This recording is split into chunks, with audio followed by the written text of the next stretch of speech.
ಚನ್ನಪಟ್ಟಣ ನಗರದ ಸಾತನೂರು ಸರ್ಕಲ್ ಬಳಿ ಆಕಸ್ಮಿಕ ಬೆಂಕಿ, ಸುಟ್ಟು ಕರಕಲಾದ ಗುಜರಿ ಅಂಗಡಿಗಳು. ಚನ್ನಪಟ್ಟಣ ನಗರದ ಸಾತನೂರು ಮುಖ್ಯ ರಸ್ತೆಯ ಪಕ್ಕದಲ್ಲಿರುವಂತಹ ಗುಜರಿ ಅಂಗಡಿಗಳಿಗೆ ಬೆಂಕಿ ಆವರಿಸಿಕೊಂಡಿದೆ. ಕೆಎಸ್ಆರ್ಟಿಸಿ ಡಿಪೋ ಪಕ್ಕ, ವಾಟರ್ ಟ್ಯಾಂಕ್ ಹಿಂಭಾಗ, ವಸತಿ ಶಾಲೆಯ ಮುಂಭಾಗ ಗುಜರಿ ಅಂಗಡಿಗಳಿದ್ದು, ಒಂದು ಗುಜರಿ ಅಂಗಡಿಗೆ ಆಕಸ್ಮಿಕವಾಗಿ ಬೆಂಕಿ ತಗುಲಿದೆ. ತದನಂತರ 4 ಅಂಗಡಿಗಳಿಗೆ ವ್ಯಾಪಿಸಿಕೊಂಡಿದೆ. ಸುತ್ತಲೂ ವಸತಿ ಮತ್ತು ಕಮರ್ಷಿಯಲ್ ಅಂಗಡಿಗಳು ಹೆಚ್ಚಾಗಿವೆ. ಇದೇ ಸಂದರ್ಭದಲ್ಲಿ ಕೇವಲ 4 ಕಿಲೋಮೀಟರ್ ಅಂತರದಲ್ಲಿರುವಂತಹ ಅಗ್ನಿಶಾಮಕ ದಳ ಬರಲು ಬರೋಬ್ಬರಿ 40 ನಿಮಿಷಕ್ಕೂ ಹೆಚ್ಚು ಸಮಯ ತೆಗೆದುಕೊಂಡಿದೆ. ಹಾಗೂ ಪೊಲೀಸರು ಸಹ ಅರ್ಧ ಗಂಟೆಯ ನಂತರ ಆಗಮಿಸಿದ್ದು, ಟ್ರಾಫಿಕ್ ಅಷ್ಟೊತ್ತಿಗಾಗಲೇ ಜಮಾವಣೆಗೊಂಡಿತ್ತು. ಬೆಂಗಳೂರು ಮೈಸೂರು ಮುಖ್ಯ ರಸ್ತೆಯಿಂದ ಮಹದೇಶ್ವರ ನಗರದ ತನಕವೂ ಟ್ರಾಫಿಕ್ ಜಾಮ್ ಆಗಿತ್ತು. ಸ್ಥಳೀಯ ಯುವಕರು ಮತ್ತು ಮತ್ತಿತರರು ಒಗ್ಗೂಡಿ ಬೆಂಕಿ ನಂದಿಸುವಲ್ಲಿ ಸತತ ಪ್ರಯತ್ನ ಪಟ್ಟರು. ಆದರೂ ಸಹ ಬೆಂಕಿ ತನ್ನ ಕೆನ್ನಾಲಿಗೆಯನ್ನು ಚಾಚಿಕೊಂಡಿತ್ತು.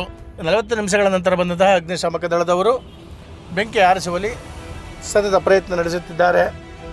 ಹಾಗೂ ಇದೇ ಸಂದರ್ಭದಲ್ಲಿ ಪೌರಾಯುಕ್ತರಾದ ಮಹೇಂದ್ರ ಸೇರಿದಂತೆ ಹಾಗೂ ಕೌನ್ಸಿಲರ್ ಮತೀನ್ ಸೇರಿದಂತೆ ಹಲವಾರು ಮಂದಿ ಈ ಸಂದರ್ಭದಲ್ಲಿ ಪೊಲೀಸರು ಹಾಗೂ ಅಗ್ನಿಶಾಮಕ ದಳದ ಜೊತೆ ಕೈಗೂಡಿಸಿದ್ದಾರೆ.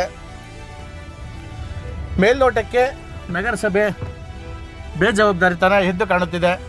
ಯಾವುದೇ ರೀತಿಯಲ್ಲೂ ಲೈಸೆನ್ಸ್ಗಳನ್ನು ಕೊಟ್ಟಿದ್ದಾರೆಯೇ ಇಲ್ಲವೇ, ಹಾಗೂ ಇದಕ್ಕೆ ಸಂಬಂಧಪಟ್ಟಂಥ ಸೂಕ್ತ ದಾಖಲೆಗಳಿವೆಯೇ, ಅದು ಒತ್ತುವರಿ ಆಗಿರುವಂತಹ ಜಾಗವೇ ಎಂಬುದನ್ನು ಸಹ ಗಮನಿಸಿದೆ.